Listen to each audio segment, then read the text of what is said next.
I. Good evening, everyone, and welcome to another installment of TED Excellence, the show where I'm constantly learning how to learn. And I come to you live from Crater Valley on the moon with Dogcat Fox, a Pepperjack, and all of you. Good evening, everyone. Welcome again to Thursday. Teachable Thursday. Yes, we return once again to the wonderful world of off-brand TED Talks for education and enlightenment. It's going to be interesting. I don't think I've done something on education specifically recently. Well, of course, every episode of TED Excellence is educational in some way, shape, or form. We learn something new about some subject or whatever. But in this case, it's actually about education. But before we get into tonight's subject, who's joining me on this beautiful Thursday evening? The Alexandier. Good evening. Keeverdam, good evening, and thank you, Keeverdam, for providing, as always, the links to the GoFundMes for our friends AJ, Ron Harushan, Angela Ariaga, and Kristen. If you guys can take a look at those and donate if you are able, and even if you're not, if you can, share those out on social media, that would be appreciated. So thank you for that ahead of time, and thank you, Keeverdam, as always, for providing the links. Austin P., good evening to you. Mike R., good evening. Aspianti, good evening. Advocatus Diaboli, hello. Kiro Soldier, good evening. Shady Grin, good evening. Datura Jones, good evening. The Best Remy, good evening. Keldrig, good evening. Twisted Skipster Scribbles. Twisted Skipster is turning into a snake. Okay then. Angelverse, good evening. Hey Scribbles, here for another entertaining TED Talk. I don't want to raise your expectations too high, but Derek LaRue, holy cow. Thank you, Derek LaRue. Thank you so much, as always, for your support and generosity. It's very generous of you. And thanks again for your incredible generosity on the election stream. Hope you're doing good this evening, and hope you enjoy the show. Mr. Tickletrunk, good evening. Asan, good evening to you. Fostonia, good evening. Draco Rincewind. Combination of syllables there that always catches me. Don't go changing your name like the Alexandier. Even though I like the Alexander. That's a good name. Mr. X51, good evening. Who else is here? John Traxon, good evening to you. Let's see. Advocaster said Ken Bator, good evening. If it's intersectional, it has to be good. It sounds like a cereal brand, doesn't it? If your cereal is intersectional, it has to be good. And hello to anybody that I missed. I hope I didn't miss anybody. Anybody lurking and anybody in the future. Oh, speaking of which, the Dead Man, good evening. So today, not just the title alone, but here's the thing. So the title of the presentation is The Zecca Diverse Model, a new holistic vision for inclusive education. Now that title alone caught my attention, but I did happen to glance at the description, and I saw a few other key buzzwords buried within, such as intersectional or intersectionality. And I was just like, okay, well, I don't know what this is, but it's education and it's full of buzzwords. So we have to find out what the Zecca model is. What is the Zecca model for education? Now, as a preamble, I'm not an educator. I have an English degree, but I do not have an educational degree. I have, however, been to school, and I've also looked at any dozens of educational videos and panel discussions and who knows what else on my channel over the years. I have a whole playlist called Curriculum of Fear, in which I look at the ever-evolving nature of social justice and DEI in the classroom over the last 8 years. You can tell they're old videos by looking at the earliest ones in that playlist and just seeing how things developed. Given the events of the last week, and especially the results of the election, I'm already having so many 2016 flashbacks by the way people are talking and acting and the things that are being said or feared or whatever else. I'm going to have to, I think with this restored energy into the resistance, there may be a whole new crop of material for me to look at in the oncoming months and years. So we'll take that as it appears. Adega Outlaw, good evening. Jonathan Peterson, good evening. SWD40, good evening to you. Lurking Gopher, doing a horrible job because I found you.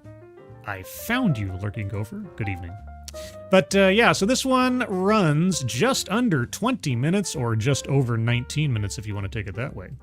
So let's see. Tonight's bingo card is bingo card C. C as in Sky High.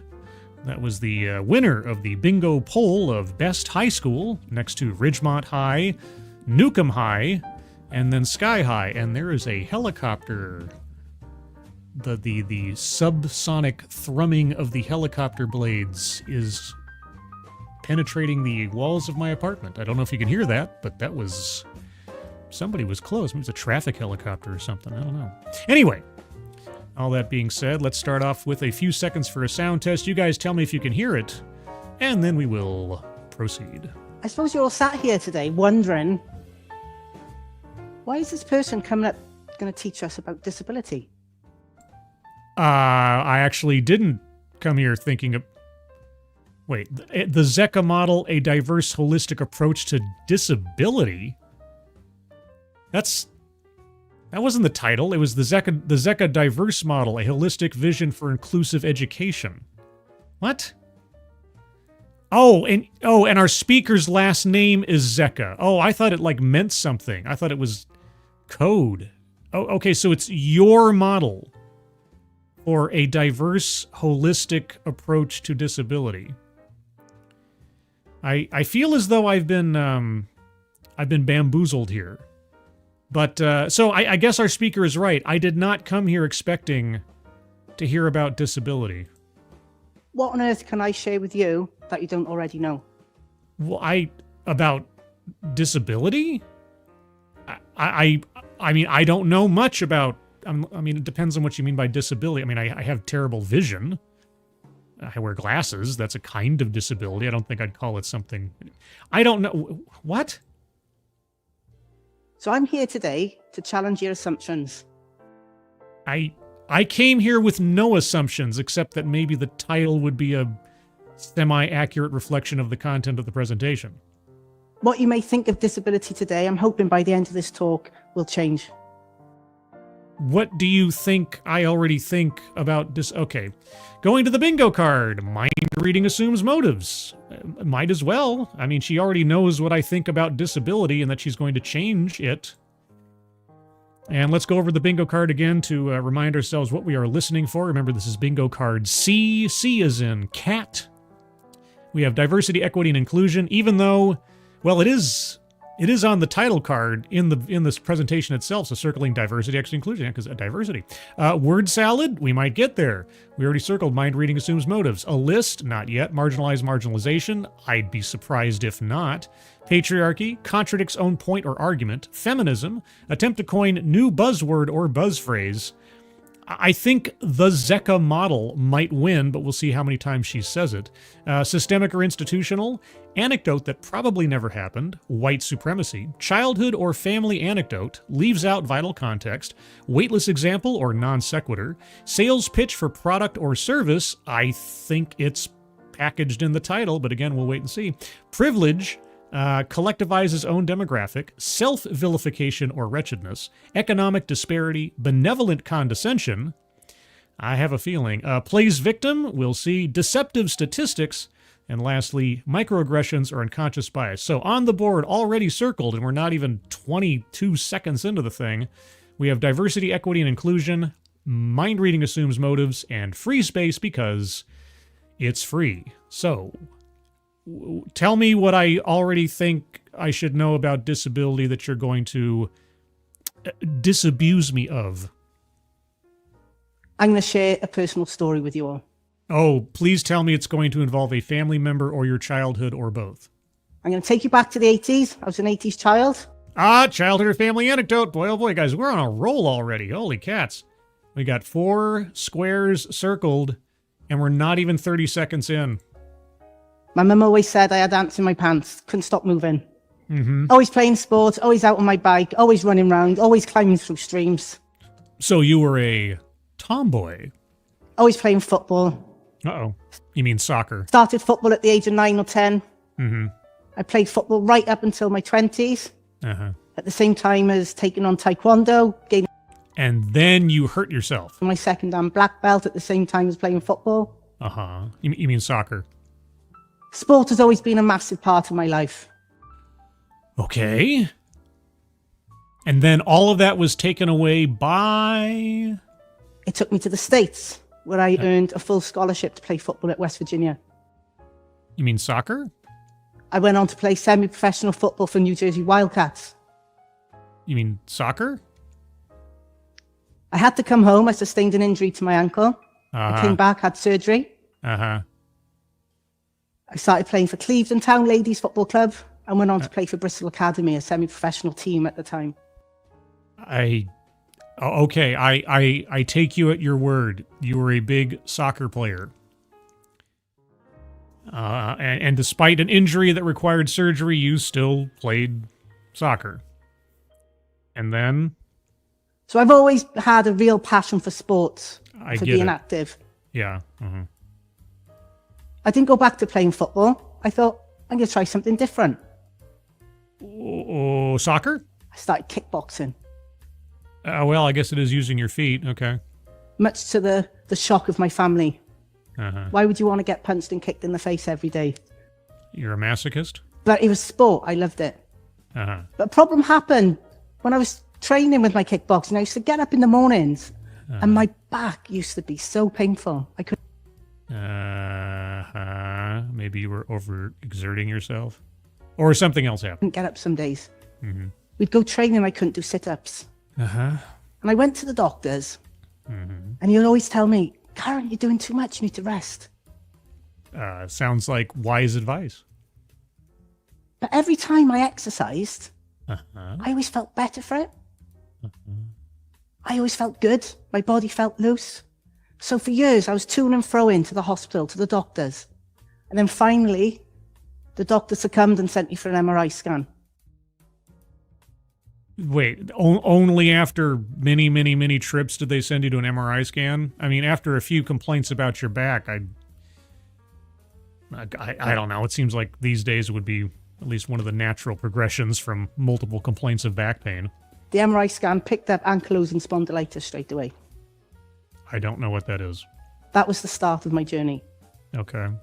It didn't stop me from playing sports. Should it have? It stopped me from being active. But it certainly gave me some answers as to how I was feeling the way I was feeling. So, is it really a disability then? Following my ankle injury in the States, when I came back, I had several surgeries on my ankles and feet. We're going back to the ankle? I thought we got past the ankle. I thought we were to the back. Now we're back to the ankle? Okay. I've lost count how many I've had on my legs altogether. Okay. The last surgery I had, for some reason, it didn't heal.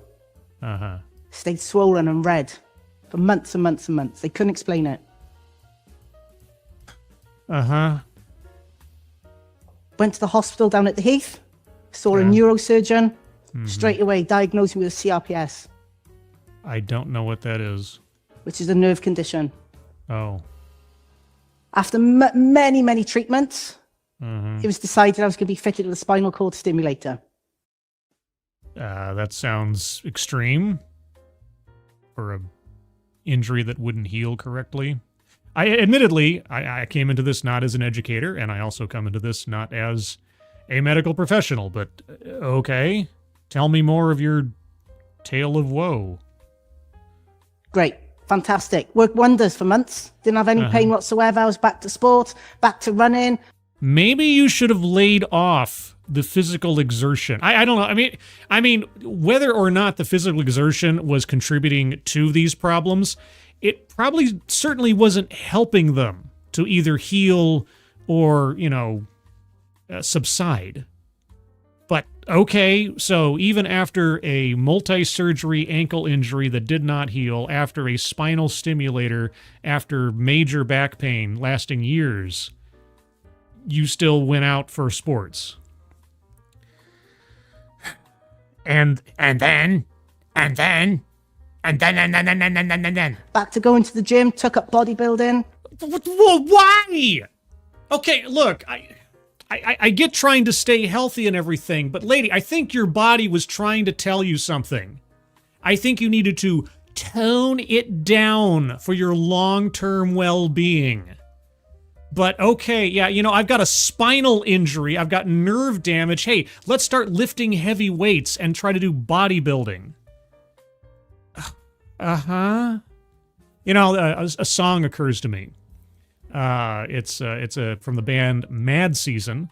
It's called River of Deceit. And there's a line in there I often quote. My pain is self-chosen. Cycle to work every day, 13 miles and back. What? Oh my God. Okay. Yeah, is this disability or is this self-inflicted wound? Top of going to the gym. I felt amazing. Wow, I'm sure. And then the stimulator moved in my back.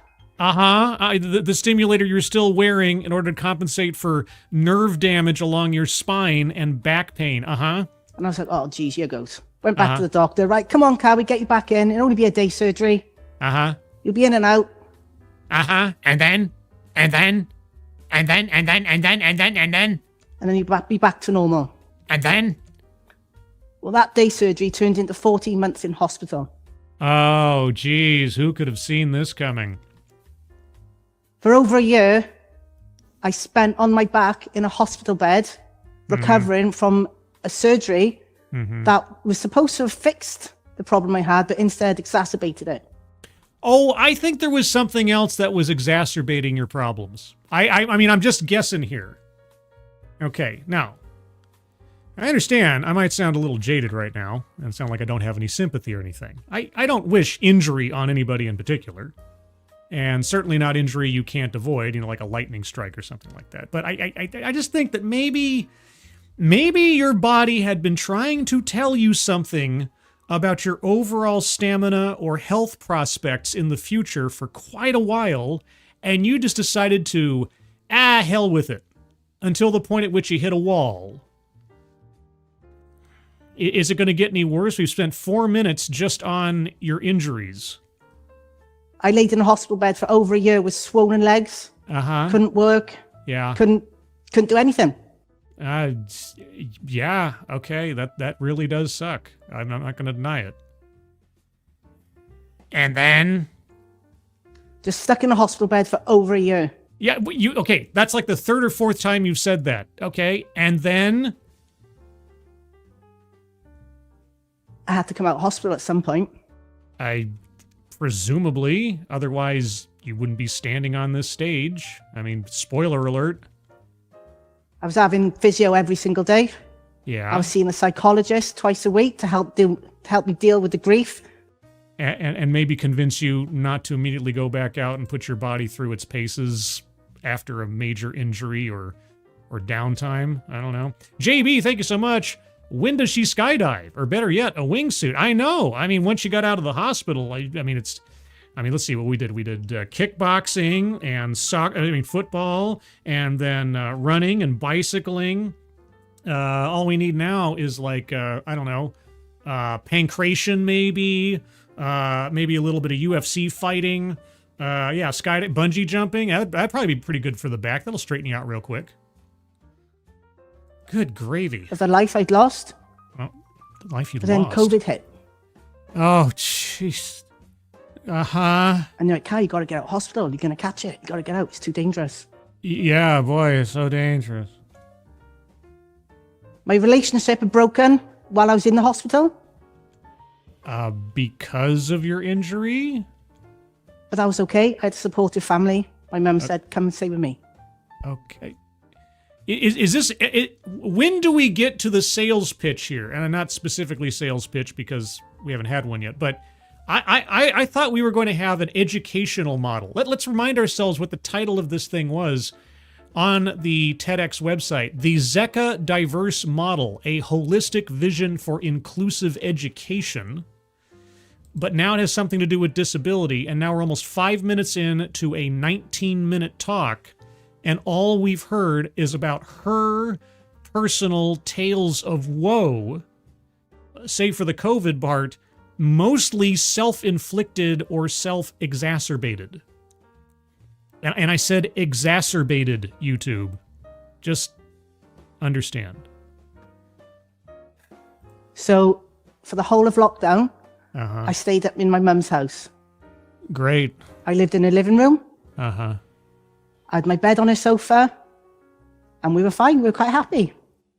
Yeah, sounds joyous. Sure. My daily walk, my daily push was going outside and pushing myself up and down the hill.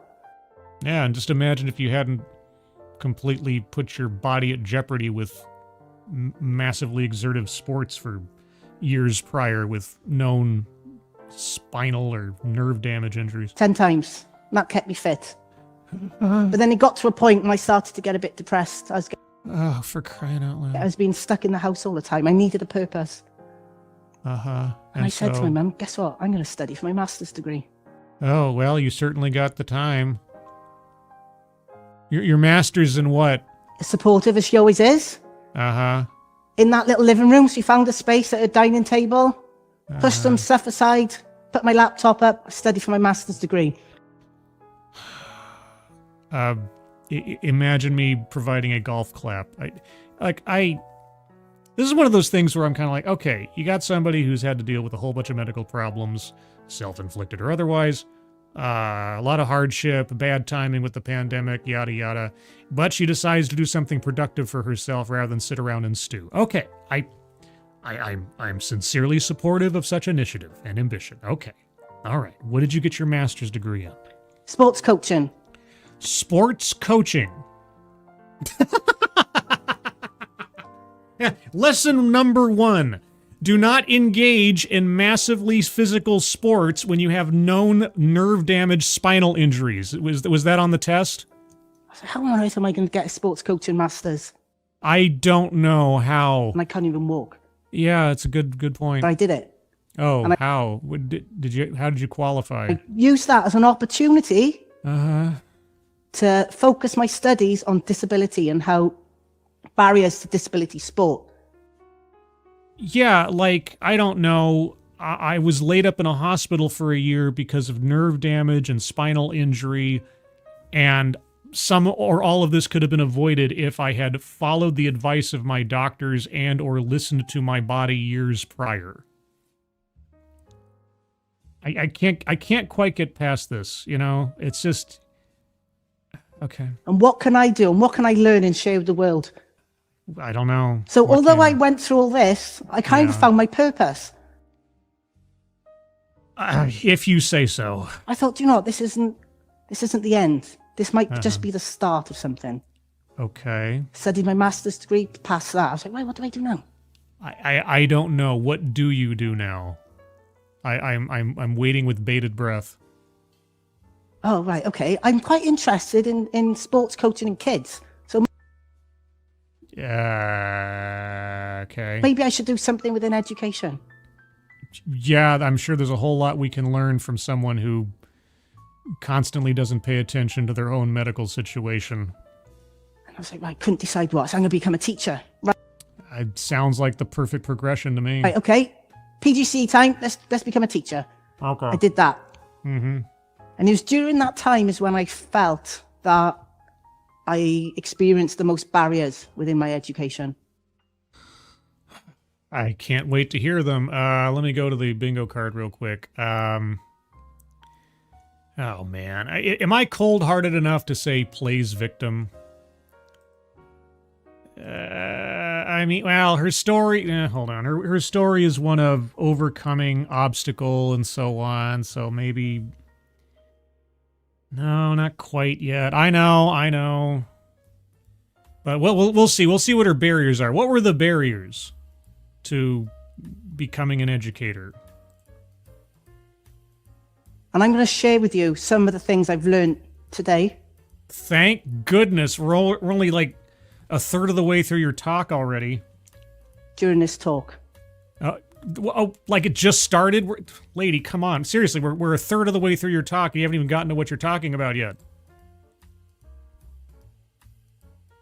So what am I doing now? Why are you asking me? Somehow I've stumbled upon a career as a senior research assistant at Cardiff Metropolitan University. You've stumbled upon it? Oh, that's a good endorsement. I'm also studying my professional doctorate. Now, I'm not an academic person whatsoever.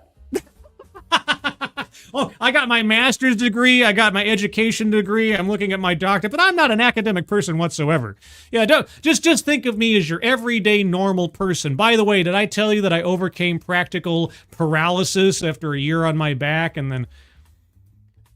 I only went to uni back in the late 90s because I wanted to play football every Wednesday.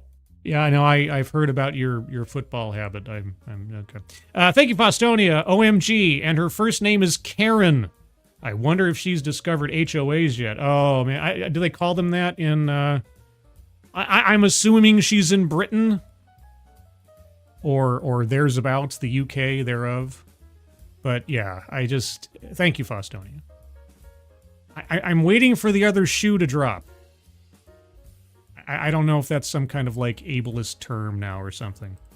I didn't want to study. I was like, I just wanted to get through it. Uh-huh. But somehow, I'm studying my doctorate at the moment. I'm halfway through, and I feel like I've found a calling now. Now you found it? Wait, I thought you found your purpose with your coaching degree, and now you didn't find your purpose till you got to your doctorate? Okay. My calling is to help children with disabilities. Help children with disabilities, like through sport, maybe? Is that the connection? Okay. So I'm standing here today as somebody with an invisible disability. I've got a spinal cord stimulator fitted, got a battery in my hip, an implant in my back, helps me walk around every day. A lot of quote-unquote disabilities are invisible. That doesn't mean anything. And? I still have problems. I can believe it. But they're all invisible to you guys. So? It's just what I feel. Yeah, no, I get it. I'm getting ready to circle Play's victim. Still feel pain? You just don't see it. Thank goodness for that. And what do you want, a cookie? I mean, putting on a brave face when you're dealing with pain or irritation or something else, a lot of people do it. And besides which, isn't it people in Britain are famous for their stiff upper lip, as it were? Good. Great. You know, you have my sympathies for the pain. I don't wish pain upon you, but and? I still have difficulties walking sometimes. Sure. Stumble a little bit. Uh-huh. But it's okay. Okay. I'm better than what I was. Then why are you complaining? So I'm going to share with you some of my research today. You're in. Oh, here we go. Okay, for those of you listening at home, we finally have a card up with something I guess is informing us. Models of disability. The medical model, the social model, intersectionality, and they all point down to and converge at the Zecca diverse model. Remember, this lady's last name is Zecca, so this is her personal mod. Okay, I'm going to circle, tries to... new buzzword, buzz phrase. Attempt to coin new buzzword or buzz phrase on that there. I'm also probably going to circle a list here in a second. Actually, no, I'm going to circle a list. She has a list of different models on the board there, so circling that one. Yeah, and sales pitch for product or service. I mean, it's coming if it isn't already here. So on the board, remember this is Bingo Card C, we have diversity, equity, and inclusion, mind reading or assumes motives, a list, attempt to coin new buzzword or buzz phrase, free space, childhood or family anecdote, and sales pitch for product or service. Now, there may be others on the way, and if you have any arguments for them, if I don't spot them in the chat now, please hold on to them until the end of the presentation, and I'll get to you as I'm able. So the medical model, developed in the 1950s. Okay, what is the medical model?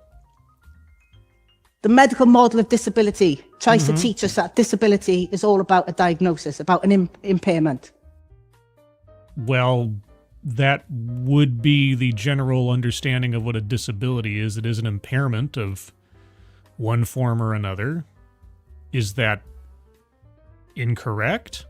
A person is disabled by the condition they have. The onus is on that person. You're disabled because of this. Well, the onus? That's not the responsibility. It depends on what we're talking about, I guess.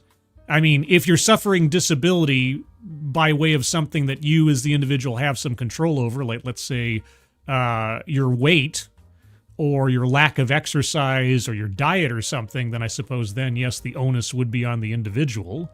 But you could also be just unlucky enough to have a genetic condition or a heretical condition or something else, or suffer an injury in some way, shape, or form. It sounds accusatory, the way that you put it there. Which it can be, but isn't necessarily so. The social model. Okay. Mark Oliver, 1983, coined this model, the social model of disability. It was actually developed by a group of disabled academics in the 1970s.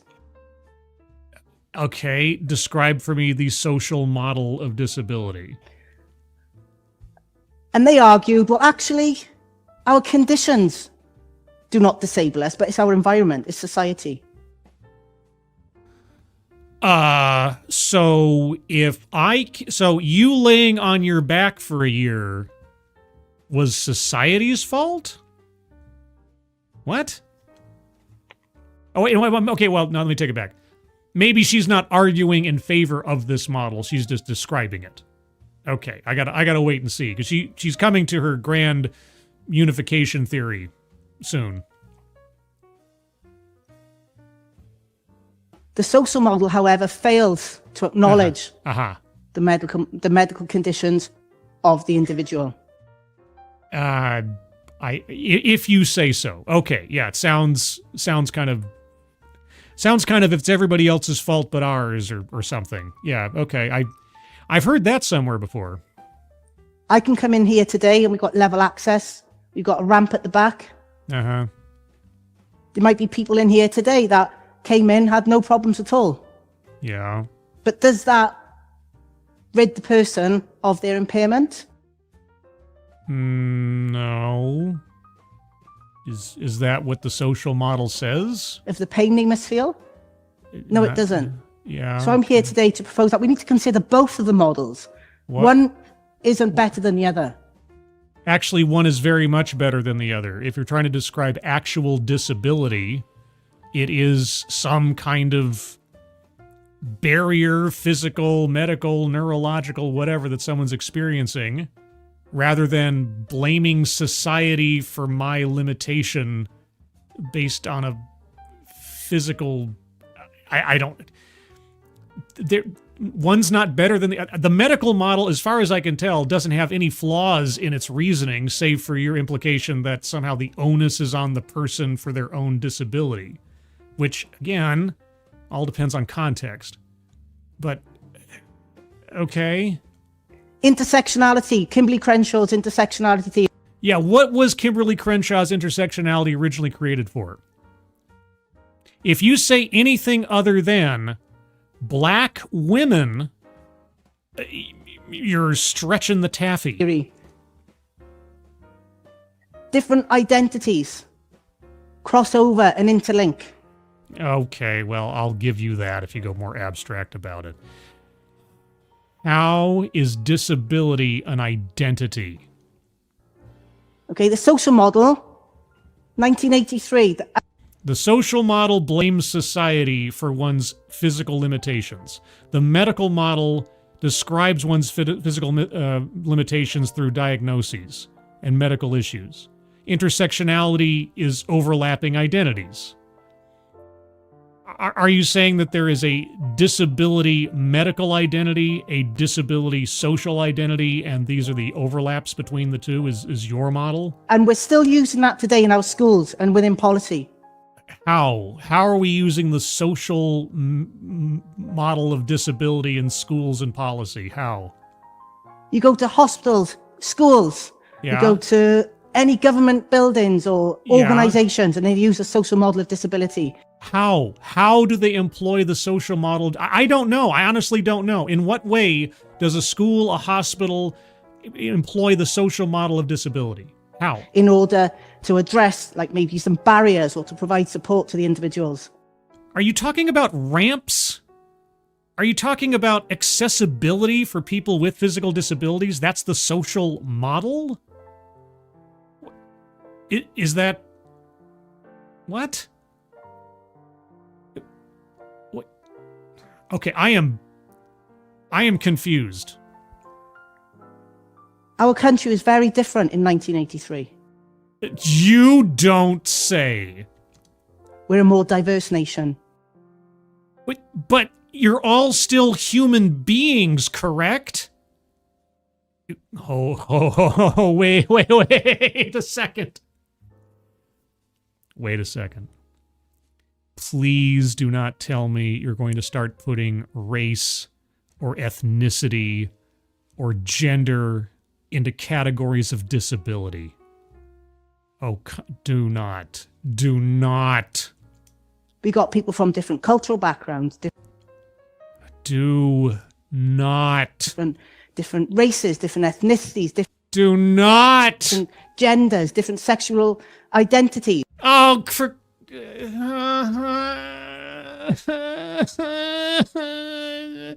Did I call it? I'm not happy that I called it, but I called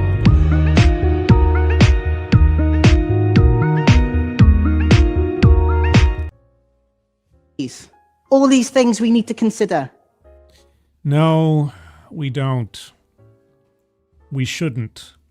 You want us to consider someone's ethnicity as a disability. You want us to consider someone's race as a disability, their gender, their sexual orientation. You want us to put all of these things into the category of disability.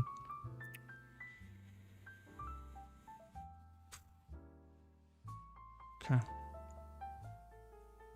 I have developed the Zecca diverse model of disability. It's a holistic model that puts the person at the center and considers everything about that person. Even things that have and say nothing about their physical limitations. Oh. Okay. It looks very busy, doesn't it? Now these... Oh, jeez! Holy cats! What is this, the octopus? Okay, well, for those of you listening at home, she's just put up a diamond spiderweb flowchart. Yeah, it looks a little complex, but this is what you get with intersectionality. When everything matters, nothing really matters. It's the art of taking several molehills, piling them up, and calling it a volcano. Diverse model of disability, Zecca 2023. The personal, the law, medical needs, culture, access to opportunities, physical access, educational facilities. In, what's that one? I can't read. Embodiment? Is that what that says? Financial status. Race. Marital status, or is that mental status or marital status? Gender, identity, type of difficult or disability. I don't know. It's a web, guys. It's a glowing, active, dynamic tapestry is what it is. This diagram is just a fraction of what I can come up with. You know what? I honestly believe you. That is just a fraction of what you could come up with to try to find multiple ways to make your model entirely incoherent. Thank you, Keeverdam. A list? I already circled a list. Thank you, Keeverdam. I already circled a list earlier when she had the medical model, social model. Let me show the bingo card real quick so everybody has an idea of where we're at. One moment here. Pardon me. Let's see. Okay. So this is where the bingo card is at right now. Okay. So everybody take a look at the bingo card. We got diversity, mind reading, a list, attempt to coin new buzzword, buzz phrase, free space, childhood or family anecdote, sales pitch for product or service. There's probably others in there that she's already hit upon or we'll get to pretty quick. But just so everybody knows, that's where we're at. So let me go back to the video. Okay. So, thank you, Keeverdam, though. Appreciate it.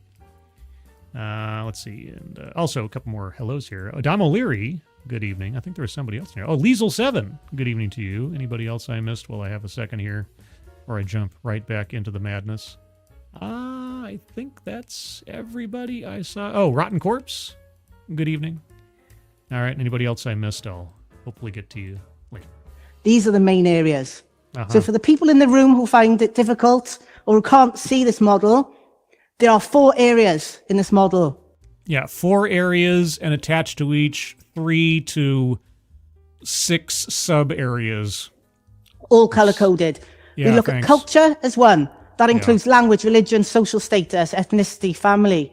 We've got the medical needs in green. We've got the personal factors at the bottom in blue. And on the left, we've got the law in red. The law. I'm circling word salad. Her diagram. The whole theory.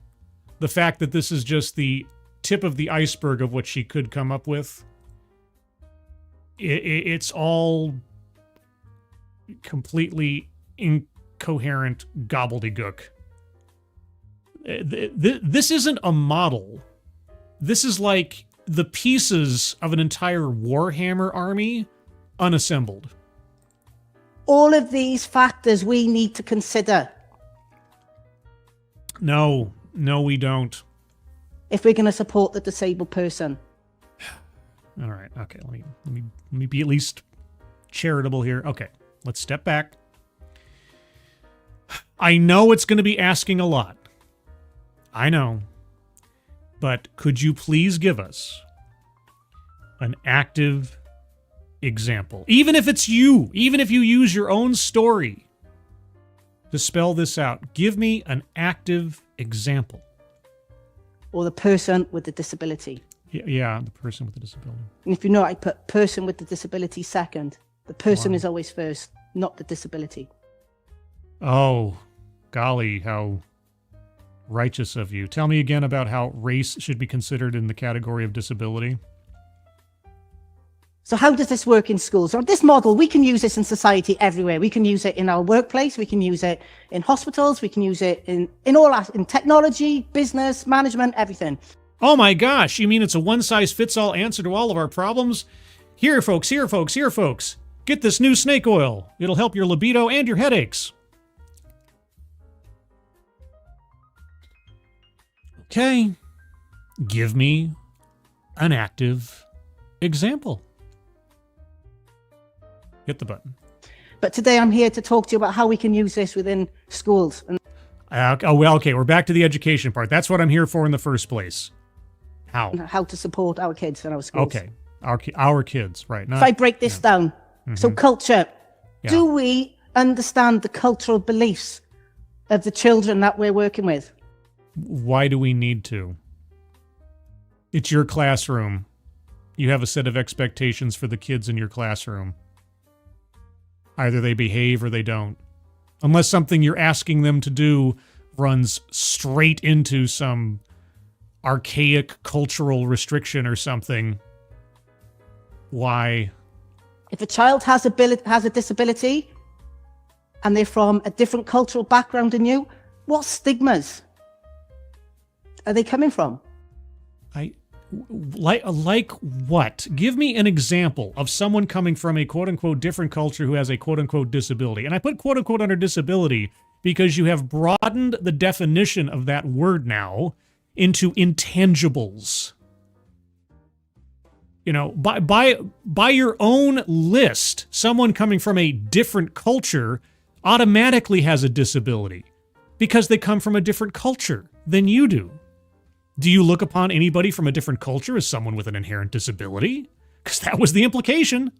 But okay, a child in your classroom comes from a different culture and as well has a disability. What kind of disability? What do you do about that disability? Tell me. What stigma does your school have? I don't know. Give me an example. How do other kids in your school approach children with disabilities? What is their culture? What do they believe? Are you going to catalog every child's mind in the school? Describe the process. Give an active example. Do they have any language barriers? I don't know. Do they? Why are you asking me? We live in a country where we've got refugees. What? We've got Ukrainian people from Ukraine who come in from war. So what? You can't tell me that all of these learners coming into our schools don't have disabilities. What? Okay, a language barrier you categorize as a disability.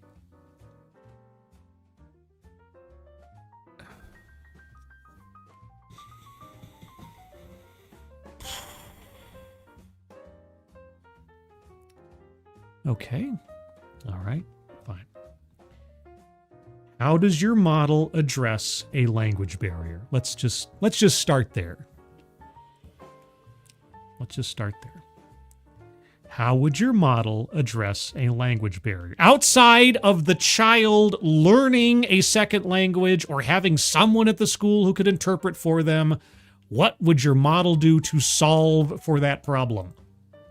Thank you, JB. What's this lady's point? I'm very confused. You're not the only one. I don't know yet. She won't tell us. She spent a third of her talk describing her own tales of woe, and now she's describing... I don't know, because it's so abstract. You've at least put your model into practice in some active way. Yes, it's not just theoretical. It wasn't just something you put into a term paper for an A+ because you used the word diverse, right? This is something that you've used somewhere. You have a success story for it, something. How are we supporting these families? I don't know. How are you supporting these families? How does the Zecca diverse model support these families? I thought we were talking about the students. If English is their second language, yeah, how are we communicating the needs of our children with the parents? Through the children. If they can speak both languages, you do it through the children. And why are we addressing the needs of the family in the first... Oh, Lord. What the fuck are you talking about? What the fuck is this? What the fuck is this? Right? Good gravy, lady. Will you pick a lane? Oh, wait, you can't. Intersectionality. And this is not just for teachers. This is for all of you guys who might have children with disabilities or impairments in your families. What is? What? You have to give us a thing. You have to describe the process in a real-world scenario. This is not just for What is not just for teachers? What is it? What is it? Come on. Or even in your neighborhoods. It's all for something that you need to consider. Yeah, I know. It's a one-size-fits-all panacea for all things. Yeah. Snake oil, uh-huh. The law. You didn't even describe what the cultural element was supposed to do. How do you solve for the language barrier with your model? You're asking the audience questions that you're supposed to answer with your model. What?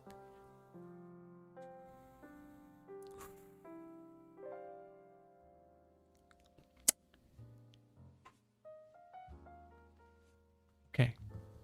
All right. The Equality Act tells us that every child in this country is entitled to a meaningful and accessible education. If you say so, I take your word for it. There's a law that says that. Yes. Okay. And what does your model have to do with that? What does that mean? Why are you asking me? You're the one on the stage. This is your presentation. I'm here to learn. You're here to teach. Don't ask me because I don't know. We think of access. Think of a ramp, that's all right. What do we do? I guess. Sure. Got a ramp in the school, that's all right. Got a lift and go upstairs, not a problem. Okay, and how is that insufficient? But access is not just physical, it's access to opportunities.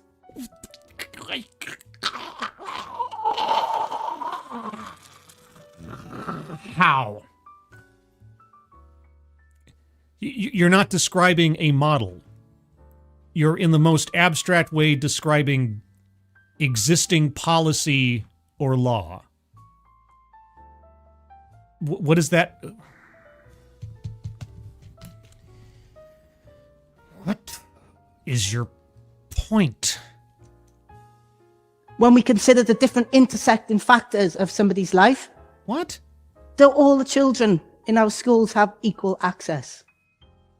Well, equal access.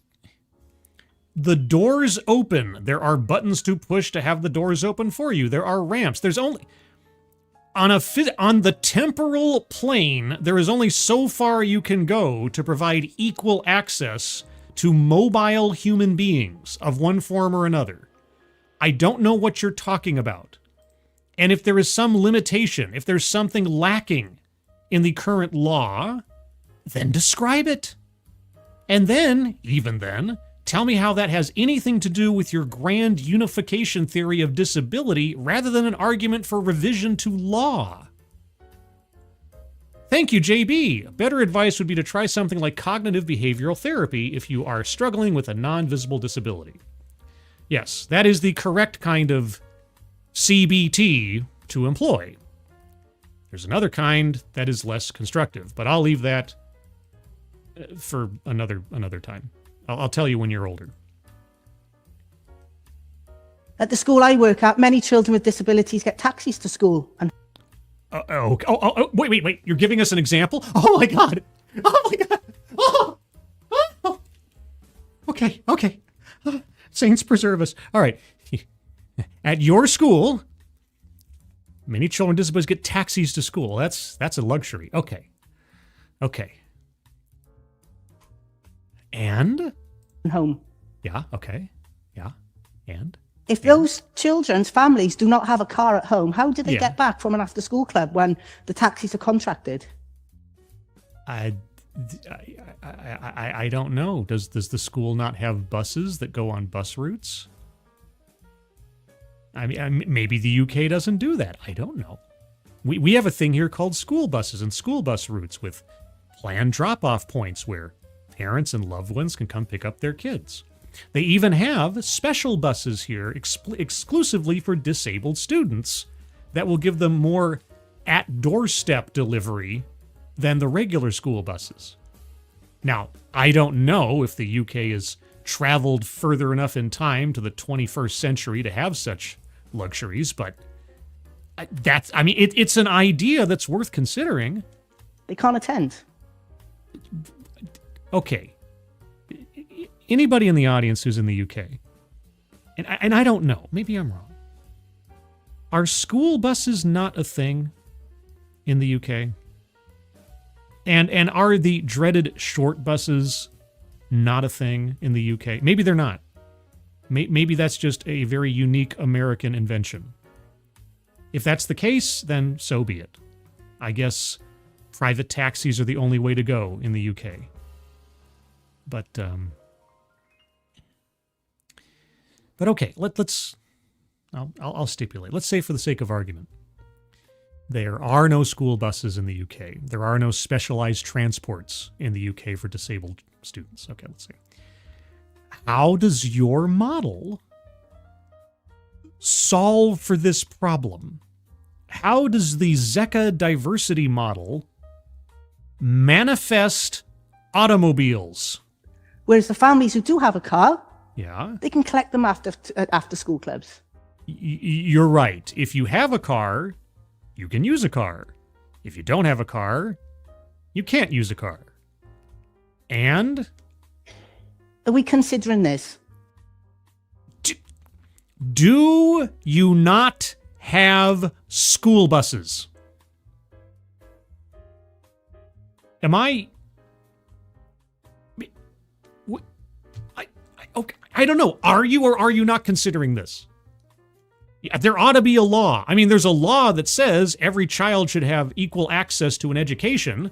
Does that not include school buses? So when I'm talking about an accessible, an equal and meaningful educational experience for our learners in our schools, are we truly providing this? I don't know. Are you or aren't you? And if you're not, could you give an example? I can't believe there are not school buses or public transportation of some kind set up for disabled students in the UK.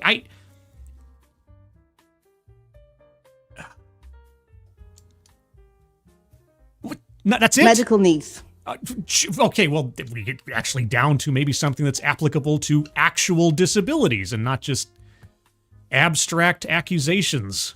Myself, I came across my condition late You came across your condition? Yeah, you came across it, and then you went to the mat to exacerbate it over years. in life. Yeah. If I was born with it, maybe I would have approached it differently. Well, once you found out you had it, how did you decide to approach it after that? With constant physical exertion until you broke. I had the trauma of being told, you're never going to walk again, Kat. I can understand how that would be traumatic, yes. And? I had a psychologist come into the hospital twice a week to talk to me to try and get over it. Kat, you're not going to walk again. What are you going to do? How are you going to deal with it? That sounds awfully cruel the way that you framed it. If that was actually how the therapist operated, then that sucks, but okay. And? How are our children coping with news like this? I don't know. How many children who are never going to walk again have you taught? I struggled. I was a mature student. I returned to university. I'm now doing my doctorate. I'm still struggling with certain things within education as a mature student. How are our children feeling? But why are you asking me? What does this have to do with anything?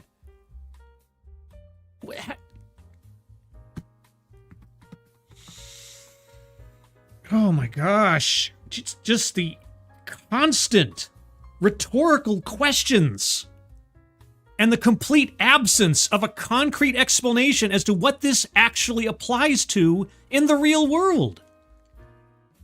I think I might be listening to something about intersectionality. Do they have trauma I don't know. related to their conditions? I don't know. These are all things we need to be asking. No. These are the answers you should have already come up with your doctorate and your model.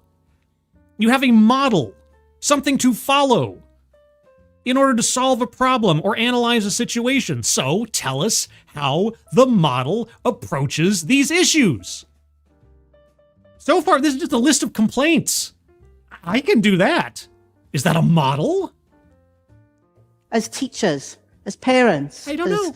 As club organizers, as sports coaches, all of these things we As train conductors, as sewage workers, as mailmen, I don't know how. need to consider. Disability is not just somebody who might be using a wheelchair or has got a diagnosis, or you look at them and you can see an obvious impairment.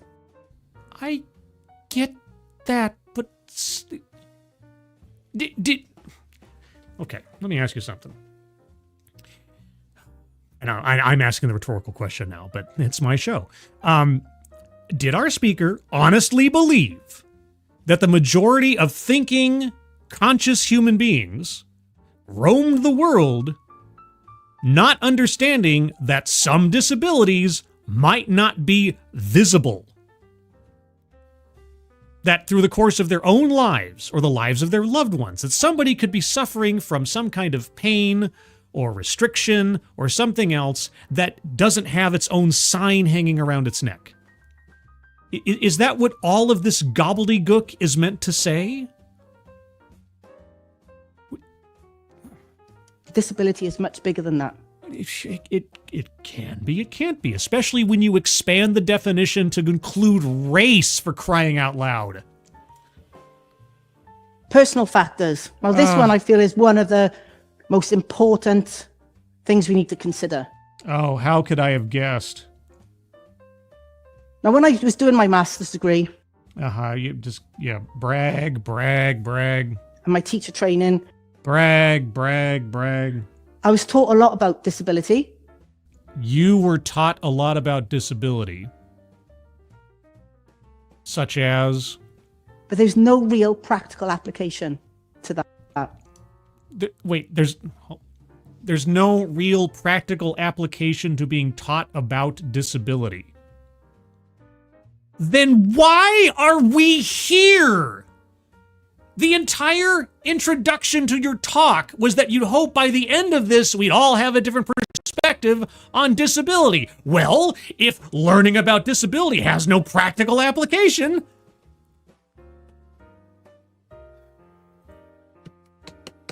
contradicts own point or argument.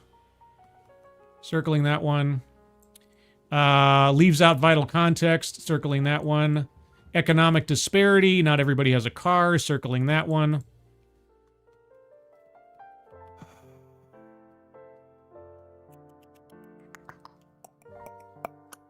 Okay. I was taught what the medical and social model was, but I was like, well, how does that translate into teaching practice? That's what I'm asking.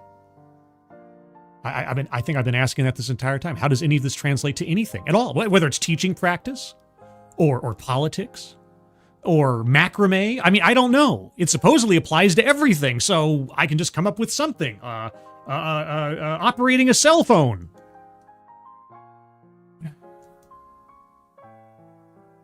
So what specific barriers do my learners face in accessing education? I don't know. Why don't you give us an example? Do you have a student that has a problem? Why don't you tell us about them? Embodiment, belongingness, financial status. We spoke about that earlier. Financial status of the families. Okay, so you want to call financial status a potential disability. I don't know that I'd call it a disability. It might be a barrier. It might cause difficulties, but when I think of a disability, I think of someone being unable to perform a task physically. Okay? Or experiencing some kind of either impossibility or difficulty or pain threshold, something like that. All right? Poverty is an encumbrance. It is a barrier. It is an obstacle to things. Yes, it is not a disability. Neither is race. Neither is ethnicity. You included all of these in the same category. You haven't yet explained how that works, or how that is somehow related to you having a spinal injury. Gender identity, sexual identity, race, marital status of the families. Are they coming from a single parent household? Are they coming from two parents? Are they in care? We just don't know. If you don't know, what does it matter? And if you do know, what does it matter? You have to explain how any of this lends itself to your model and thus some kind of solution. We need to ask these questions. What? Okay, well, then conjure into existence a hypothetical child with one or more of these elements as part of their life. How would you approach solving for this child? I don't even know what I'm asking for. I don't even know what she's pitching anymore. Especially in secondary schools where we don't have a more closer relationship than you may do if you're in primary school, when you're with the children every day. Then how do you adjust for different age levels? This is your master's degree, right? You might only be with the children 1 or 2 hours a week. I might. How would I modify your model in order to apply it to only limited time with a student over the course of the week? Oh, master's studies person? We need to know these things. But no, we don't. You do. You're the master's. This is your model. Embodiment. How does the child feel that they've got a disability? Children these days, they're stressed out. They got GCSEs. They got to learn English, science, maths. Children these days? I think the children in the UK have had GCSEs or whatever for years and years and years now. I don't think it. And even if they weren't called that in the 80s or whatever, I bet they had tests. I bet they had exams. Children these days, good gravy. They got to learn all these different subjects, languages. Oh, yeah. On top of that, they've got to deal with the fact that they're different. Oh, they've got a disability. They do? What's their disability? What is their inherent disability? Being different from someone else? Well, I guess then everybody has a disability, huh? I'm different from you. You're different from me. The guy whose silhouette is right in front of you there, he's different from you too. I guess everybody's disabled. So if we're all disabled, then nobody's really disabled. What are we doing here? They might be from a different country. Oh, they might. Their race might be different. How? It might. How are they coping having more than one marginalized identity? Marginalization. Good gravy. All right, got that one on the board. And lo and behold, if you can believe it, I can hardly believe we haven't gotten here already, but... Bingo. What? Bingo! Yeah! Of course! Bingo. What? Of course! Double bingo across the top, diagonal from the O down to the B. This is absolutely mentally exhausting.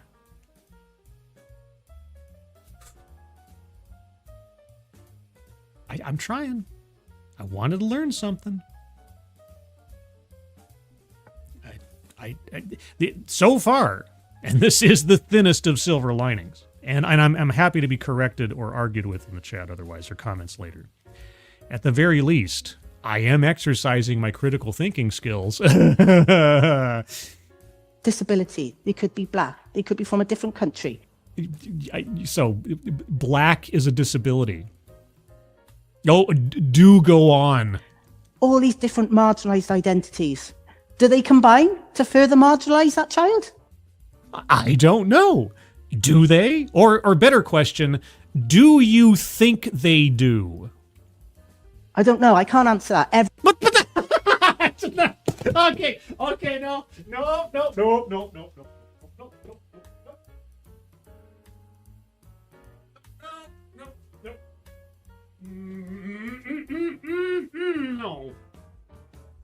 No. You do not put together a master's degree thesis. You don't put together some complex Charlotte's Web of a flowchart and then stand on a stage in front of an audience making this presentation, ask a question like that you do not know the answer to.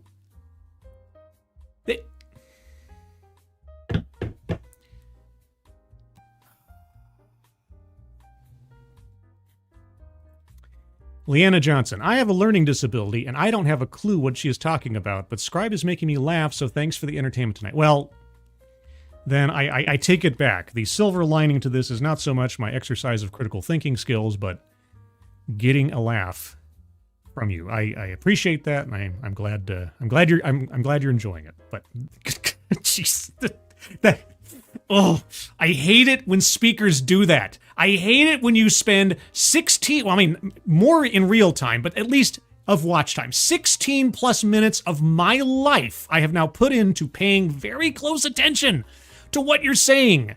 And we're 3 minutes out from being done with this, and you tell me you have absolutely no idea what you are talking about.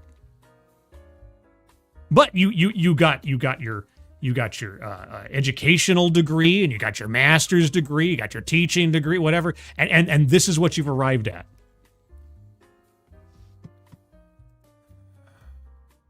Thank you, Keeverdam. Again, holy cats. Thank you, Keeverdam, for the lovey, huggy Dogcat Fox. Oh, Dogcat Fox. Wowie, wow, wow. Oh, there's a froggy Dogcat Fox. Thank you so much, Keeverdam. Appreciate it very much. All right, 3 minutes left. Well, 3 minutes and 5 seconds, pardon me. I want to be exact here. Something precise would be nice. Every child is different. Now, let me back up a little bit. I'm going to have to hear that bit again. Oh, here we go. Disability. They could be black. They could be from a different country. All these different marginalized identities. Do they combine to further marginalize that child? I don't know. I can't answer that. Every child is different. If every child is different, and it might not apply, then what are we talking about? But that's something we need to consider when we're planning our lessons and including children within our schools. Okay. All right. I will ask. All right. If this is about lesson planning, which is the first time you've brought that up in this entire talk, but okay. Okay. If this is about lesson planning, if this is about constructing a curriculum around the, I guess, assumptive disabled students, how does your model help guide your construction of a lesson plan? Could you tell us that at least in the last 3 minutes? You're not going to, are you? So what does it look like? I've given you questions, and I'm giving you what this might look like now. Oh my God! Oh my God! It's happened! Well, thank goodness. Okay, all right. I can't take it back. But okay, I'm going to calm down now. Holy cats. 16 minutes into a 19-minute... Okay, if the next 3 minutes are dedicated to nothing but even a hypothetical example. But here's where the rubber meets the proverbial road. She has a hypothetical student card up now. Everybody listening can't see the show. Okay, she has a card up. She has a hypothetical child named Alex up here. That's all I'm reading. I'm not reading anything else of the card. I just see the name Alex. Okay, I've got my hand covering up. I don't want to have spoils for me. Okay. So the question is, after all this gobbledygook, this great googly-moogly goulash of nonsense, when she takes her hypothetical student, how does the model apply to somehow assist this child? My body is ready. In our schools. So Alex is a 14-year-old non-binary student with ADHD and dyslexia from a low-income family. He has dyslexia from a low-income family?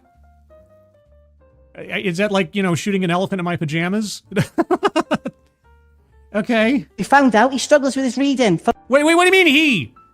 He's non-binary. What are you saying, he?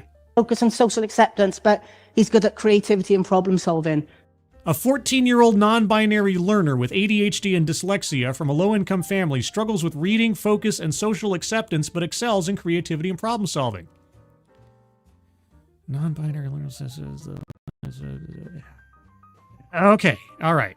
I'm just looking at the description at the top. I haven't looked at the model stuff on the sheet yet. All right. Fine. For the sake of argument, this is Alex. Non-binary that you used a he with, which already means you've probably broken some law in Britain. But okay. And how does your model address helping Alex? Now, the diagram underneath are all the things that we can do as teachers and educators to support this child. All right. Well, first off, age, I guess, you can find that out pretty quick. How did you discover that Alex, the 14-year-old minor, is non-binary? ADHD and dyslexia, that'd probably be disclosed in the course of things. Low-income family, maybe. Struggles with reading, focus, and social acceptance. So, okay, so we've already come to the table knowing all this information about Alex. You've done some kind of deep dive analysis interview with Alex to find out all this stuff.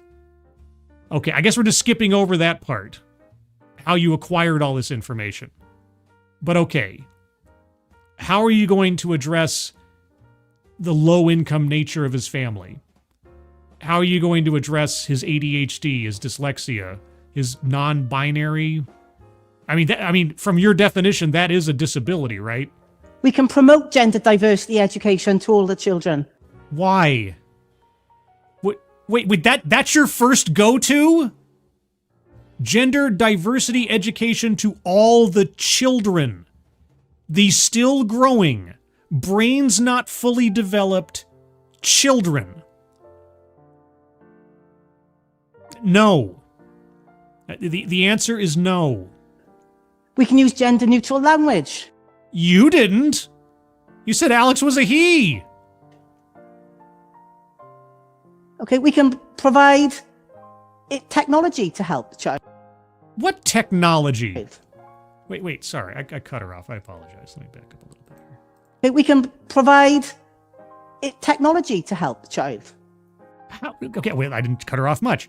What kind of technology? What technology would address his non-binariness? What if the child needs technology to communicate?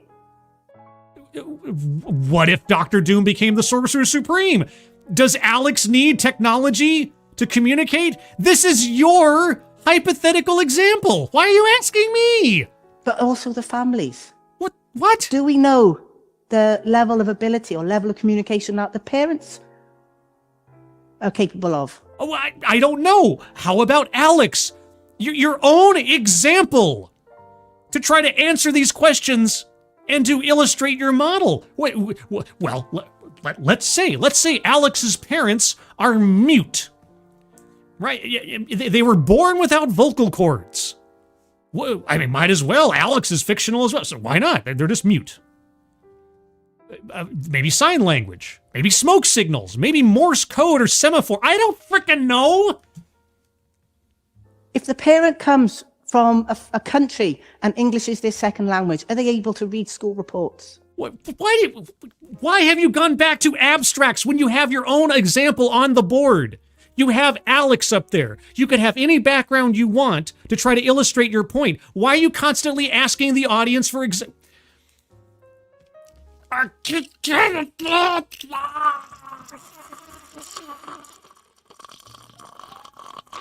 What? You gotta be fucking kidding. Right? God, just end already. How can they help their child excel in education? I don't know. It's something to consider. All something to consider. But by getting these answers, we can achieve the following outcomes. What? Getting the...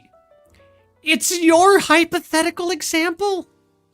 Why do you mean if? Why didn't you just fill in the blanks yourself and then tell us how they apply? What the hell? Alex now improves. He gains confidence. He's got an LGBT club. What?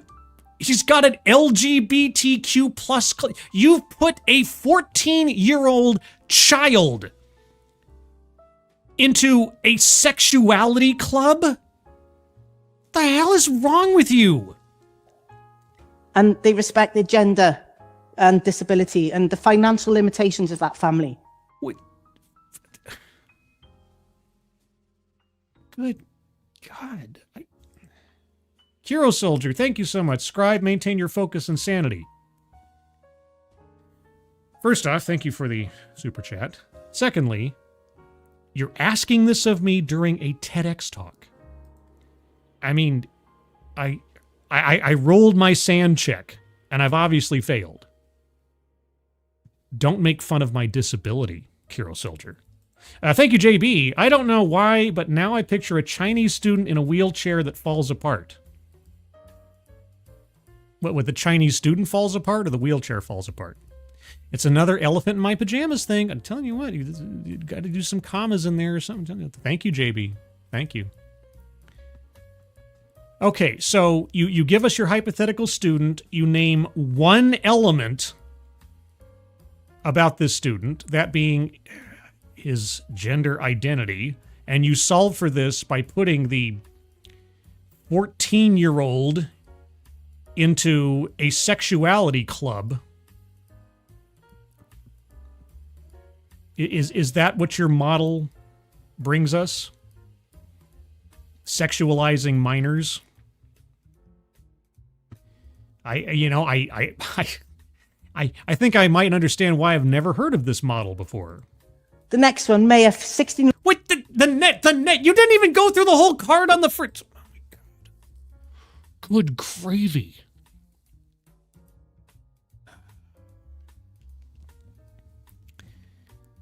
I'm going to do more than the speaker. I'm going to go through some of the stuff on the card. Okay, so Alex. Remember Alex, the boy. 14-year-old non-binary learner with ADHD and dyslexia from low-income family. Struggles with reading, focus, and social acceptance, but excels in creativity and problem solving. The holistic educational support. Alex's learning plan includes assistive technology, text-to-speech for dyslexia and extra time on tests. Why didn't you say that? The school provides a loaned tablet, free lunch, and transportation. I think that's just... I would hope that's just part and parcel with public education in the UK anyway. The school counselor helps Alex manage ADHD and stress. Just with the snap of the fingers or something? Okay.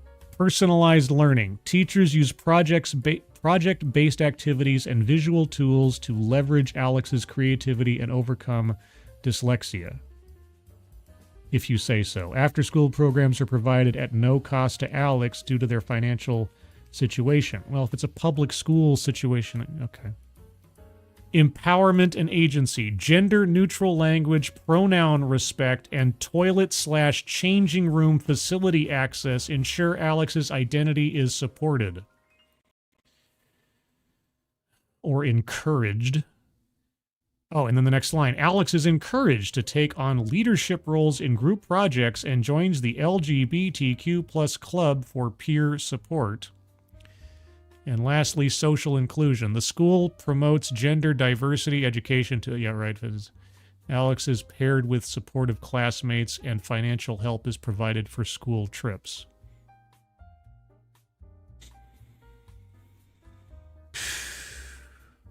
Okay. Setting aside my obvious objections and concerns about actively sexualizing a 14-year-old child and encouraging gender identity confusion and such, let's just set that aside for a second, which I know is a big ask. What does any of this have to do with your model? Each one of these things, again, just taken in isolation, sound like approaches to address the issues the kid is experiencing. Right? That's it. What makes this special? How does your model explicitly and uniquely apply to this? Right? We already have, at least I can only speak for America. In many places in America, we already have subsidized school lunches for low-income students. Right? We have mechanisms in place to try to compensate for what the children themselves might not have any ability to control. All right? We have access to the schools through busing and a whole bunch of other things. We have set up layers of assistance for students to try to facilitate access to an education. All of these things, the root of all of these things on your card already have existed in society for decades. How is any of this unique to your model except putting different labels on things? Well, of course, I guess that's part of your whole procedure. Ability and the financial limitations of that family. The next one, May, a 16-year-old black girl diagnosed with autism spectrum disorder and anxiety. She faces challenges in communication and social interaction. By asking these questions to... Well, you left off one part there. Feeling marginalized due to her race and disability. Sorry, who before was bringing up race as a disability? Ourselves, we can now offer Maya speech therapy. We can now offer... What do you mean now? So prior to this, there was no speech therapy available to anybody with autism disorder or speech impediments? What do you mean now? Your model did not create speech therapy. What are you talking about? Improves her social skills. What? The books she reads, we give her options to choose black authors. What? Yes, let's encourage her to be racist. Let's encourage her to see people first and foremost on the basis of their race and value them on their race. Give her options to read black authors. Maybe because she's black? Why? Because she can't understand the written word from anyone with the wrong skin color? What are you talking? What is this? Within PE, we use black athletes as examples of success within sports. Because you have to hold up black athletes as successful because otherwise what? Why? Why can't you hold up athletics in general as something to admire? Why do you differentiate in value on the basis of race? Why are you encouraging children to differentiate value on the basis of race? All these things that can help the learner's outcomes. Really? That helps the learner's outcomes, you say? Oh. Tell me more, tell me more. Maya now improves in social skills, and she feels very responsive in a culturally responsive environment. If you say so, why not? Okay, the diverse model of disability effectively addresses all these intersections. Nothing you have shown us is new. Nothing you have shown us has not been either attempted or instituted or employed for decades now. Nothing. Nothing. Except for the elements that you keep really pushing. The two things that you've focused on so far in your own two abstract examples are gender identity and race, which you have qualified as disabilities. And I'll tell you what, if some 14-year-old kid is having gender identity thrust upon them by their educators, their public school educators, I don't think the disability lies with the child.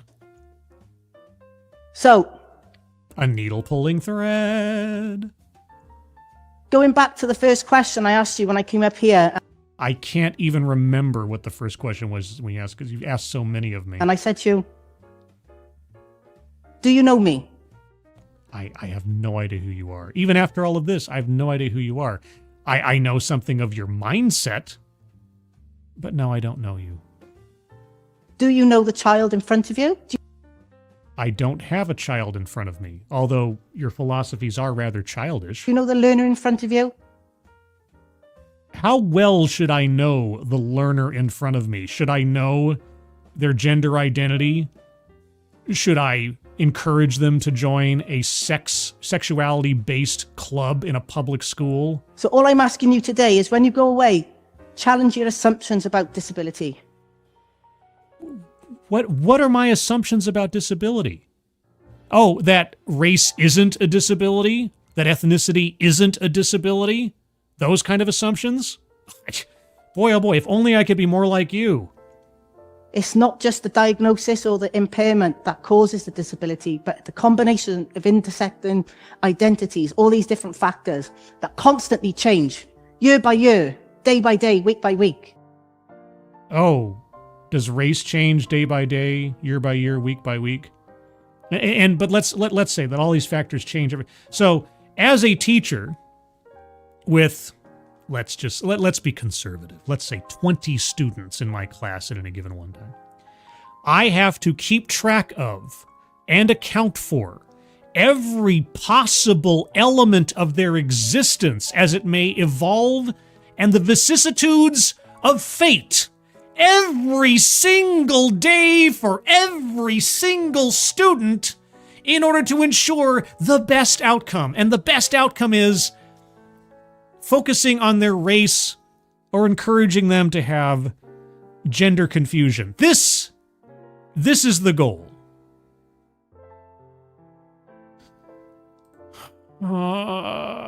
Thank you again, Keeverdam. Holy cow. From Spudgun regarding if the UK has school buses. Quote, yes and no. They're not the buses like you guys get. They're normally run by the local bus company, unquote.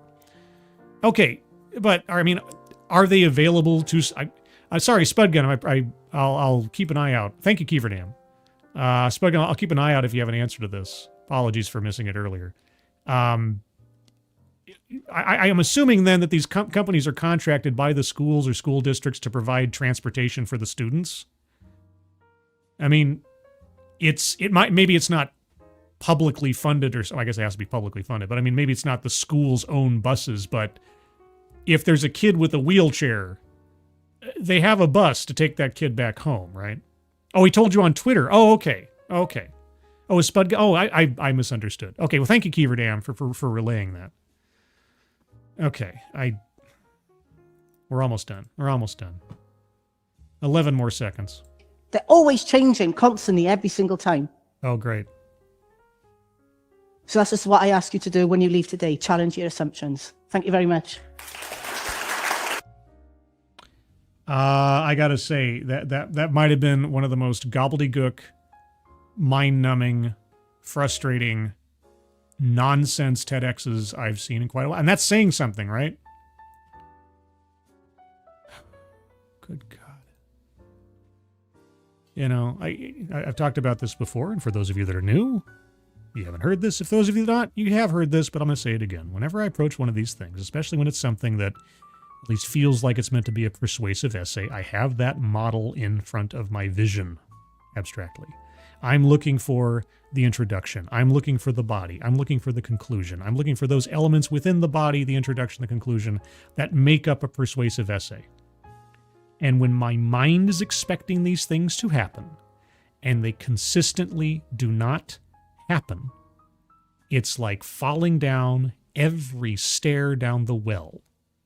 Kind of like Ranting Monkey. And hitting them one after the other, and just wanting for it to stop with some sense being made. Thank you, Frosted Glass. Post-op Tommy Wiseau, right, more disabled racist. I guess so. I guess more gender-confused racial supremacists is what her model produces. Thank you, Frosted Glass. All right, well, let's go to the bingo card. All right, let's update the bingo card. I haven't updated it since the last time there. There we go. All right, that's what the bingo card looks like right now. I'm going to go over it one more time by myself. If you have arguments for squares to be circled, please hold on to them, and I will get to you presently. Patriarchy. Oddly enough, she never really talked about men being the problem. Feminism. Oddly enough, she never talked about the empowerment of women, specifically. Systemic or institutional. Yeah, she talked about laws, she talked about school policy, she talked about programs, etc., so forth, and it's on and on. So let's update that and circle that. Okay, moving on. Anecdote that probably never happened. I mean, the first 6 minutes were all loaded with anecdotes about her personal tales of physical and medical woe. I don't have any reason to disbelieve them. And everything after that was an abstract, so I guess there really wasn't an anecdote that didn't happen, unless I'm forgetting something, and I could be forgetting something. White supremacy. I know she talked about race. I don't know that she ever really talked about white supremacy. But she did call being black a disability, so given that, that bleeds right into something like white supremacy, circling that one.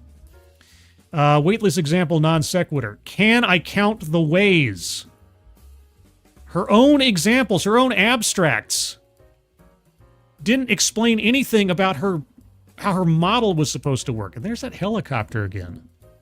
Man, if it's a black helicopter, well, it's disabled. All right. Can you guys hear that? It's like thrumming really loud. I don't know if that's coming through over the microphone. That's really close. What is going on? Well, I mean, I am close to a freeway, so maybe there's an accident or something. Good gravy, that was loud. Okay, moving on. Privilege. Yes, at least by implication, people with cars, etc., have privilege. She talked about economic differences, people that can get from one place to another, so...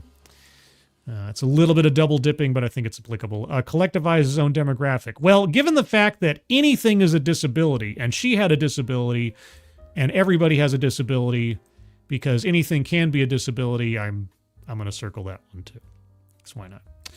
Self-vilification or wretchedness. I'm going to have a hard time circling this one. Her talking about her multiple accidents, medical issues, and so on was not self-vilification or wretchedness. I did not get a sense of her feeling sorry for herself or anything like that, because it was all in service to showing off how much she's overcome. Now, I'm open to arguments otherwise. I'm going to have a hard time buying it. Okay, benevolent condescension. Well, you ain't just whistling Dixie. Because telling us that, oh, did you know that how we can address the low-income aspect of Alex's life is to supplement his food with free lunches? Yeah, you don't say. I would never have thought of such a thing. Nobody's ever thought of such a thing before. Well, golly gee, thank you so much. I had a dog, and his name was... What? I had a dog, and his name was... Bingo! Of course! Bingo! All right. Plays victim. Again, just like self-vilification, I'm having a hard time thinking that she was playing the victim so much. If she had... I mean, I guess the closest we came was her saying, you know, my disabilities are invisible. Like somehow anybody looking at her is doing her a disservice by not immediately pitying her or something. I don't know. I'm not quite sure. I might need some help with that one. Deceptive statistics. She didn't give us any statistics. She gave us a flowchart, but she didn't give us any statistics.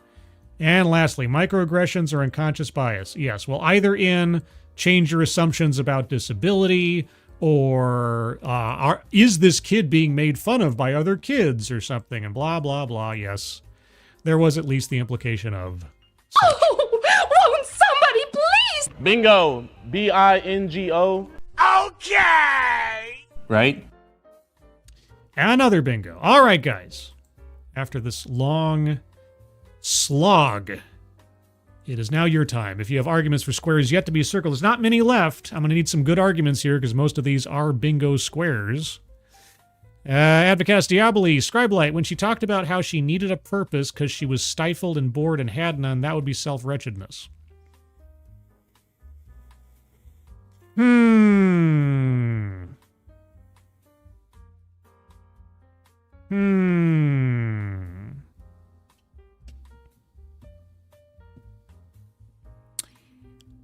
I agree. That was part of her story. That was part of her story. All right. Well then, Advocatus. Ooh, that's a bingo. Right? Yeah! Bingo! What? Bingo! Yeah! Of course! Of course! Double bingo. All right. Moving on. Who's next? Let's see. Oh, Advocatus is trying to get the teacher's apple here. Scribelite, considering she made a model that would require known factors and require statistics, and she admitted she had none of either, would that count in a lateral way as deceptive? No. I have to be very. That can be leave out vital context. That could be contradicts own point or argument, a lot of things. But I actually need something that would be counted as statistics. I need a graph. I need percentages. Something actually statistical. She didn't, and if she'd said something like, "Did you know that X percentage of students, blah blah blah," and then we could weigh the validity or the believability of that against the information we had. I need something far more on point, I'm afraid. I got a hold of that one. Let's also be clear. The deceptive statistics square is still technically in a probationary period. If we go too many talks where it never comes up or it just ends up being a blank square all the time, not that every square has to be circled every show, obviously, but that's the newest square. So, if we constantly see talks that don't make use of statistics over and over again, but sometimes the presentations have them, sometimes we don't. Frosted Glass, anecdote never happened. She's got a master's in gym. I don't think, did she ever say what her master's was in? She said she got her degree in coaching, and then she said something about getting an educational degree. I don't remember if she says explicitly what her master's was in. Did she say gym? I don't know. It was a master's in sports coaching. Was it? The thing is, I can believe there's such a thing. I mean, I did at least one or two videos on someone getting a master's in social justice, for crying out loud. So I can believe there's a master's in anything. That doesn't sound inherently unbelievable. All right. Let's see.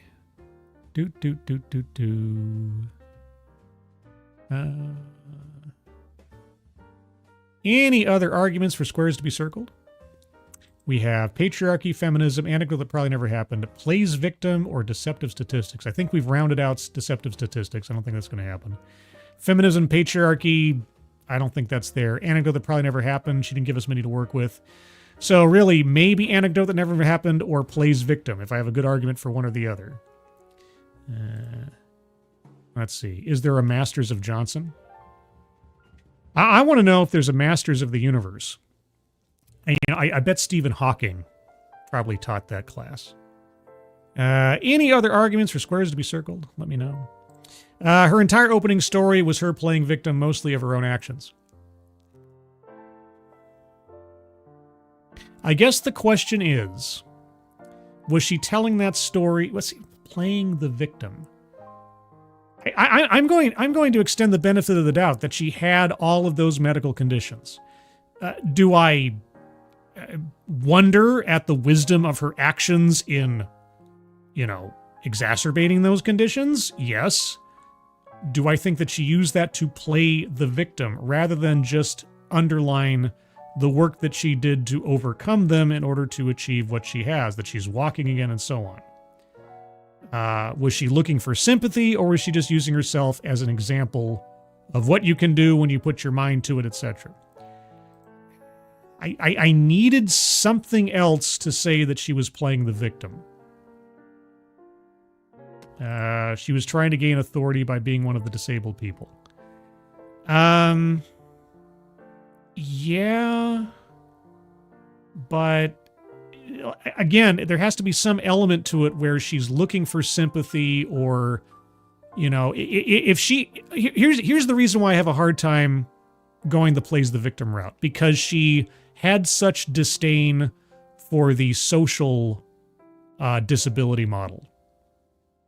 Right? That it's society's fault, it's not the individual's fault. If she had started blaming other people for her hardships, or giving examples of some petty interactions she had with somebody, or, she was walking down the street and someone said, "Hey, you're looking well," and he didn't understand that I was hurting on the inside. If she'd said something like that, easily plays victim.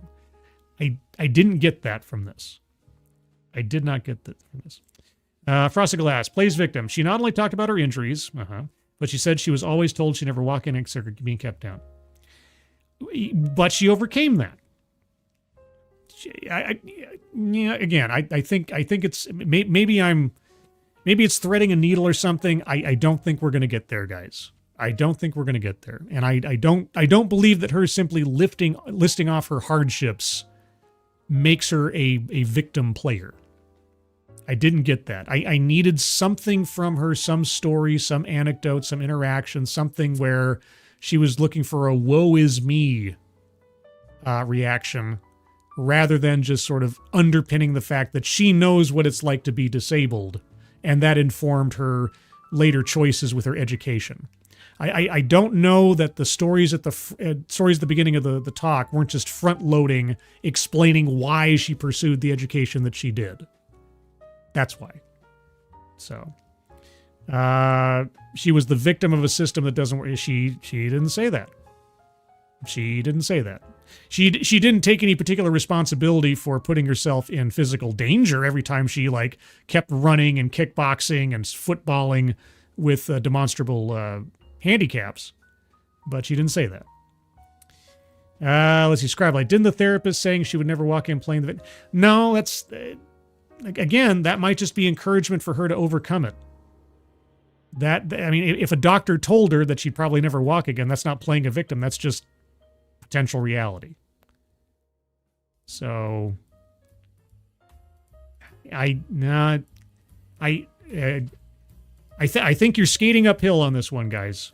I need an example of something that she said that was a woe is me type deal, and I didn't hear that. All I heard of it was as preamble and explanatory information for the direction she took her education and the focus of her passions. That's it. That's all I took it as. It was long, it was overwrought, but that's all I took it as. But I am happy to entertain further argumentation on that if you want to give it in the comments below. And or on the Discord server. You guys know I have a Discord server? I have a Discord server. Would you like a link to the Discord server? Well, I'll give you a link to the Discord server. Whether you like it or not. Link to the Discord server is in the chat right now. All you have to do is click on that link. You'll find yourself on the landing channel called Say Hello. And in addition to saying hello, you just have to give the secret word. The secret word will tell me that you actually watch the show, are not a robot, and thus earn the right, the privilege, the entitlement to join the Discord server. And today's secret word is intersectionality. Just say, hello, intersectionality, and you'll be a member of the Discord server. As soon as I see that you've done that, and if I go to bed soon, it might be tomorrow, or one of my moderators sees it. There you go. Let's see. Beyond that, Sunday at 8 a.m. Pacific, 11 a.m. Eastern will be the Sunday stream, where I'll go over the various other news stories of the week. May or may not be political. We'll see. I'll try to find some variety in our lives, other than everything else that's going on because of the election.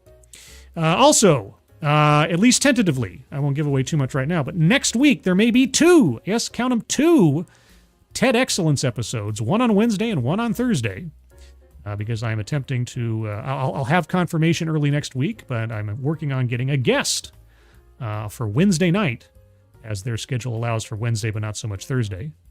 Special guest, someone you may or may not recognize from the Twitterverse or the YouTubes, to discuss a very specific TEDx. And when I saw it, I thought of them and said, hey, you're an expert in this subject. Would you be interested in helping me out with this one? And they're like, yeah. So I'll get that all locked down and confirmed next week, and then you'll know it as soon as I have it confirmed. Otherwise, everyone, I'm going to call it here before my voice runs out and my continuing lack of sleep from the previous nights or so of 8 hours of streaming on one night and then not getting good sleep on the subsequent nights, does me in. So, everyone, thank you so much for joining me. Thank you so much for your time, your attention, and your argumentation, even if we disagree, even if you're trying really hard to get that square. I get it. I understand. Sometimes we disagree. Just the way of things. Moderators, thank you for keeping an eye on things, even though everyone here is so well behaved. You have very, very little to do. Everybody who donated, either to myself or to the fundraisers at the top of the chat box, thank you guys so much for your generosity. Very much appreciated. Everyone, have a good rest of your Thursday. Have a good rest of your Friday and the weekend ahead of you. If you have the day off on Monday for Veterans Day, right? It's Veterans Day. Please, by all means, have a good day off. And also remember to keep our veterans in your head as you are having that day off. For their sacrifices have made it possible for us to have free and fair elections, just as one consequence, as we had earlier this week. Everyone, hope you're all safe and well. If you're not well, please get well soon. And I'll see you on the next one. Take care. Bye-bye.